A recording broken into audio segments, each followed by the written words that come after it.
The NBA has confirmed it is investigating bets placed on Toronto Raptors center Jontay Porter. At issue are prop bets placed on Porter in two separate games this season. And in both of those games, Porter left early due to various ailments. Now, prop bets, if you're wondering, are figures that are set by betting sites for stats like points and assists. People can then bet if a player will go over or under those numbers.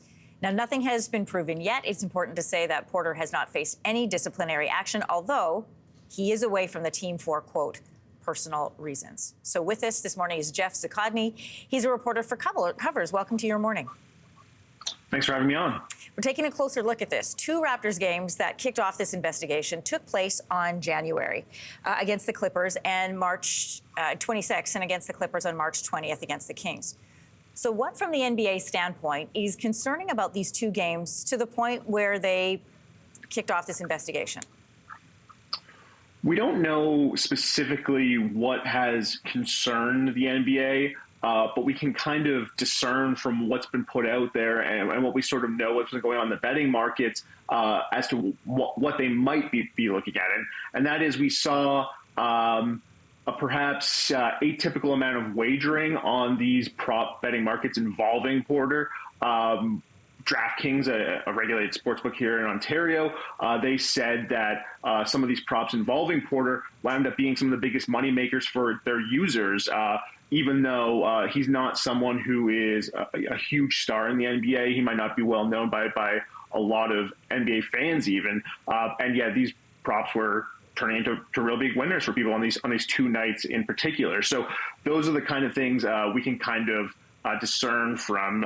It might be what's attracting the NBA's interest here. Sure. Anytime you get a big win on any sort of gambling platform, that always draws attention and eyes. And now, of course, the NBA also investigating.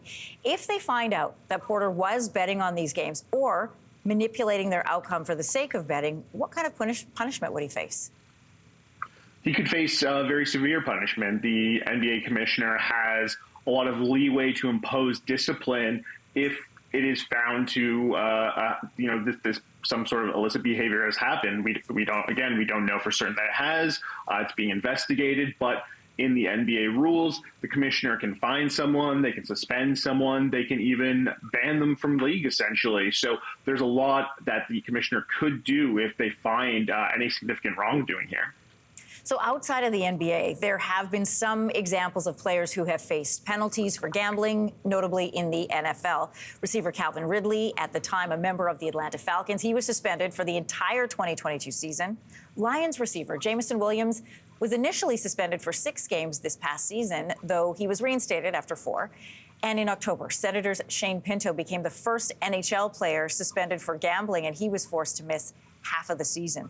So what are the variations and commonalities when it comes to the rules around players and betting across any of the major leagues? Right. The major commonality for all of these professional leagues, like the golden rule, so to speak, is don't bet on our games. Don't bet on the league's games. Don't bet on your games that you're playing in. Don't bet on yourself involved in these games. Just don't do that. Ensure that there is no conflict of interest, whether apparent or real. And that is the major common theme that runs through these gambling rules. Then you sort of have some differences in some of the rules around gambling. So, for instance, the NFL is very strict around gambling in the workplace. So at a practice facility or when traveling with the team, that can result in suspensions of 2 games for first offense, that sort of thing. But then you have other instances where, in the NBA, while it's not permitted to bet on the NBA's games, if you're an NBA player, you're free to bet on other sports with legal sports books if you so choose. Jeff, thanks for coming on Your Morning today. Good to talk to you. Thanks for having me on. Hey, thanks for watching. If you liked this, be sure to subscribe here, or you can check out more Your Morning videos right here.